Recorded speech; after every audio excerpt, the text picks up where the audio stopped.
My name is Kelly Kleiman.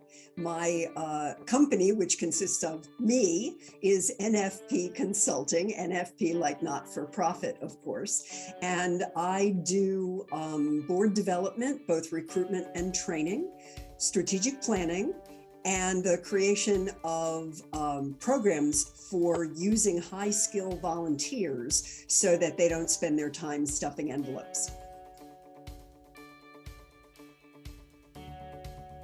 It was very early in the process of people recognizing that there was such a thing as a consultant to nonprofits. And so it came to my mind that I really needed to state to the public that this is what I was about. On the other hand, because I've been in the nonprofit sector for a long time, I thought the letters NFP were self-explanatory, and people are like, what does NFP stand for? On the other hand, that gives me a chance to say not-for-profit, charities and philanthropies and things like that. I was trained as a lawyer. I practiced law for a little while, and then I was the Dean of Admissions of IIT Chicago-Kent Law School. And then I decided that what I wanted to do was to be a college president, and that being a college president would involve learning how to do fundraising. But instead of joining a university fundraising department, which would have been sensible, I thought to myself, the people who run small nonprofits do nothing but fundraising. So I think I'll go run a small nonprofit. And I became the executive director of the Chicago Children's Choir. And in that 9-month period, everything that could possibly go wrong in the management of a nonprofit went wrong. And if it didn't go wrong, I screwed it up myself. And at the end of that 9 months, I thought, okay, I've got it. I'm going to go out into the world, like Diogenes with the lamp, and say to people, oh my God, don't do that at your nonprofit, because I did that and that was a really bad idea. Do this instead. And that was in 1989, and I have been doing this work ever since. I was fortunate because I met the man who was running CPAs for the public interest. I don't know if that group exists anymore, but it was headquartered at the Illinois CPA Society. And what it did was to provide CPAs to the boards of nonprofit organizations. And I met Michael at some speech about nonprofits very, very early in my career. And he said, oh, this Saturday, a bunch of us who are technical assistance providers are getting together to decide whether we should have an organization. Why don't you come? And the reason, by the way, that we were called technical assistance providers is that at the time, the Chicago Community Trust gave grants for consultants to charities that were called technical assistance grants. In subsequent years, every time we said technical assistance, people thought that we meant information technology. And so that did not work out well. And that's how we changed the name from Chicago Area Technical Assistance Providers, which is what we were originally called, to the Association of Consultants to Nonprofits. Anyway, so that very Saturday, we met at the Chicago Yacht Club, I think it was, which is on a ship in Monroe Harbor. And so for years afterwards, whenever we talked about the founding of KTAP, now ACN, we would say, on the good ship Lollipop, we did blah, blah, blah, because, we spent the whole day. And then when we got off, we were all like,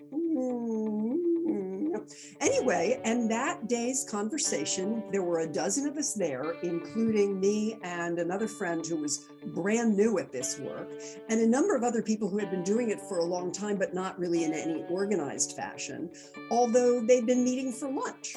Anyway, so this was the meeting at which to decide, should there be an organization? And naturally, I spoke up, and by the end of the day, there was an organization, and I was the chair of membership.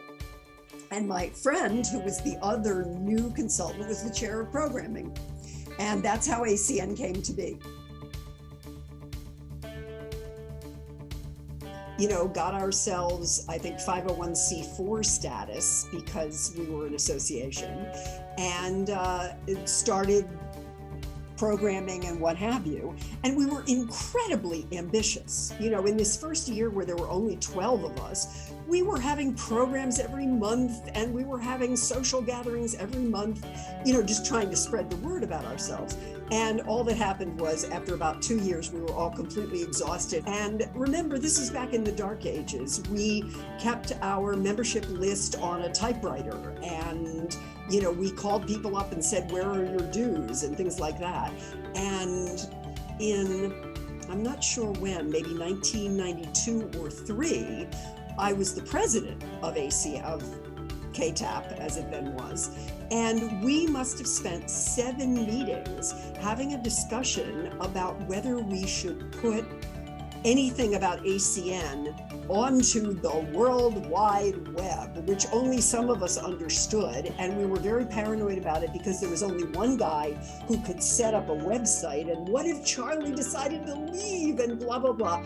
But slowly, you know, we came into the 21st century. And then, of course, you know, you guys have expanded it infinitely in the last 20 or so years. I mean, I've only been involved for what, 34 years, 33 years, something like that.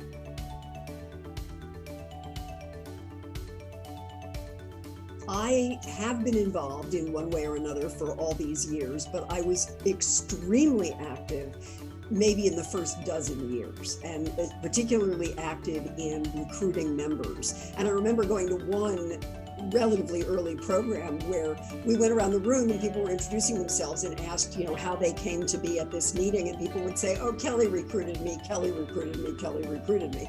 And I was very gung-ho, and I was very gung-ho about trying to get what was then the Donors Forum, now Forefront, to acknowledge that we were not just some other group of consultants, that we were the professional association of consultants to nonprofits. And although it seems odd to say it, it took years before they understood the difference between a consulting practice with a bunch of consultants in it and ACN.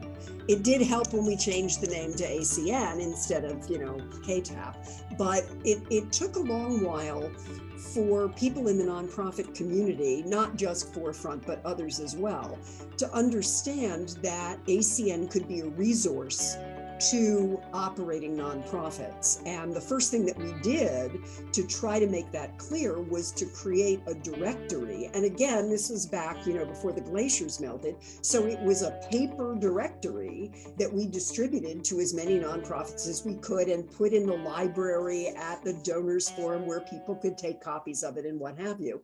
Obviously, that has since expanded to be the ACN website where, you know, everybody can advertise their stuff and people understand that that's the place you go to look for a consultant. So I was very much about outreach, and that's, you know, that's a personality characteristic more than anything else. And honestly, the most valuable time for me with ACN was when I was most involved. I found my collaborators when I was a member of committees, or when I was, you know, the chair. It's great to network at programs, but the real way that you get to know your fellows and sisters, and the real way that you build your practice through ACN is to do a project and have people see that if you say, I'm going to do blah, blah, blah, that you actually do blah, blah, blah. And, you know, that was also the way that I learned the capacities of my fellow consultants. You know, Jan Stempel is a computer person. So I always knew if a client said, I need somebody to, you know, create a database for me, which was a lot more common in the early days, I could say, oh, you know, Jan Stempel is your girl. Or I could just say, look at the ACN directory, whether it was online or on paper, and you will find people who do that kind of work. So my involvement has ebbed and flowed, but it pretty much always flows because it's so important to me that the organization thrive. I was involved in founding it. I wanted it to be a success. It has been a success beyond my wildest dreams. The fact that there are people joining from around the country blows my mind. I mean, it makes perfect sense, now that we've all discovered what you can do remotely. But when we changed the name, I originally suggested that it be called the Chicago Association of Consultants to Nonprofits. And Cinda Ryerson, who was then a member, I think she's, an emeritus member now, Cinda said, oh, no, let's just call it the Association of Consultants to Nonprofits. And I said, but people will think it's a national organization. And Cinda said, and this is bad, how? So we're the Association of Consultants to Nonprofits, and we are now a national organization. I couldn't be more thrilled. I mean, I certainly found it incredibly rewarding. And, particularly at the very beginning of my practice, when I wasn't frantically busy, it was a way to get my name out. It was a way to keep myself engaged in the process of figuring out how nonprofits operate, because of course ACN is a nonprofit itself. So, I mean, the challenges are different now, but I think it's the same, especially for new consultants, that working on ACN challenges is great preparation for working with clients. I found board service completely satisfying. And, I was sort of reluctant to be board president because I wasn't, Cinda had preceded me and she was great. And I said, but I can't, be as good as Cinda. And somebody said, nobody's asking you to do that. They're asking you to be you and bring your strengths to this activity. And I did. Of course, I also brought all my weaknesses, but people were kind enough not to observe that. And the thing is, particularly then, the board was doing everything. I mean, it was the kitchen table board of all time. We collated things and photocopied things, as well as making decisions about what the program should be, how much money we had, what dues should be, how we could provide value, which was a constant concern. And I think the reason it's so satisfying to be on the board is precisely that you get to figure out how to provide value for yourself and for everybody else who's in this still not incredibly well-defined sector of the economy. I mean, people now understand that consultants to nonprofits are not just people who don't have jobs, which was, a big issue in 1988. But there's still plenty of opportunity to connect consultants, yourself and other consultants, to the operating nonprofit world and to the philanthropies, and improve the way they operate. And of course, all of us who are consultants to nonprofits know that most nonprofits operate really badly. And so one of the things about ACN board service is it's probably the only nonprofit board you will ever serve on where people understand what they're supposed to be doing. So, I mean, it's not that you'd want to spend the rest of your life on the ACN board, but a term of 2 or 3 years, getting closely exposed to your colleagues and talking about, how are we going to meet this new challenge and how are we going to satisfy our members from Santa Fe and Connecticut when we can't get together with them in person, and what kind of programming do we need to do? And this brilliant idea that you guys have had about the subgroups, the empower groups, which is perfect, because the bigger and older ACN gets, the more diverse a group of nonprofit consultants we have, and the more there's the need for that kind of segmentation. It was never necessary when we had 15 people, not even when we had 60 people, but once you get into the hundreds, it's valuable. So that's the opportunity of being a board member, is to think of something great and implement it.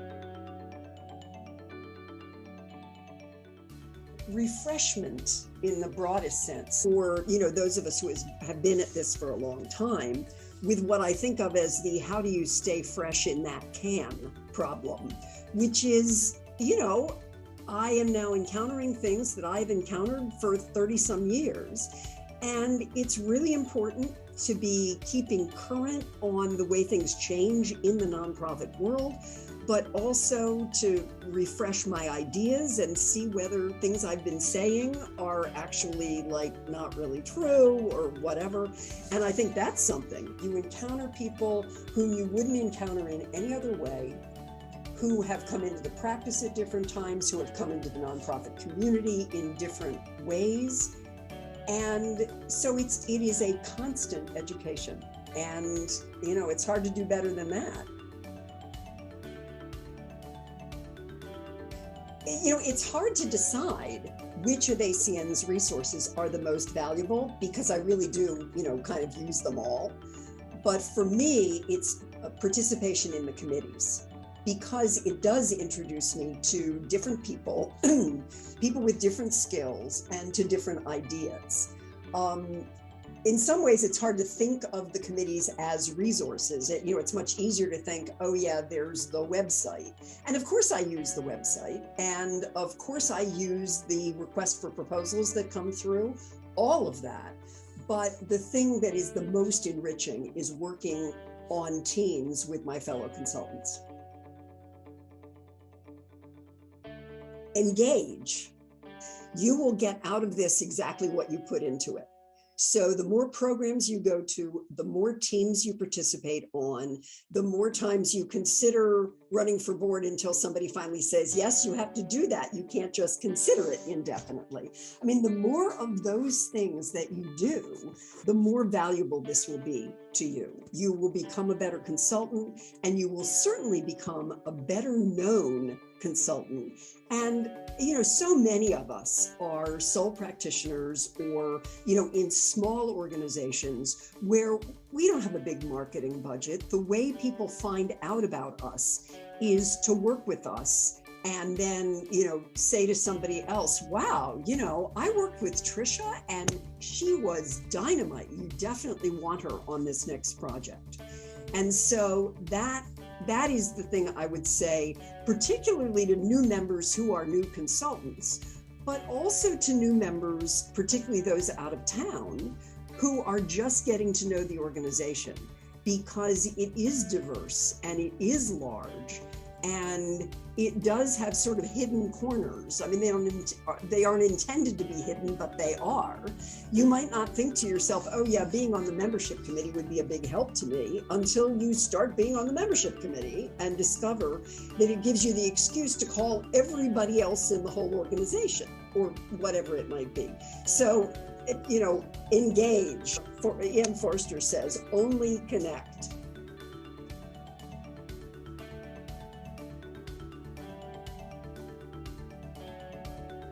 Tahiti. Baked chocolate chip pancakes. I'd like to spend a month with Nancy Pelosi.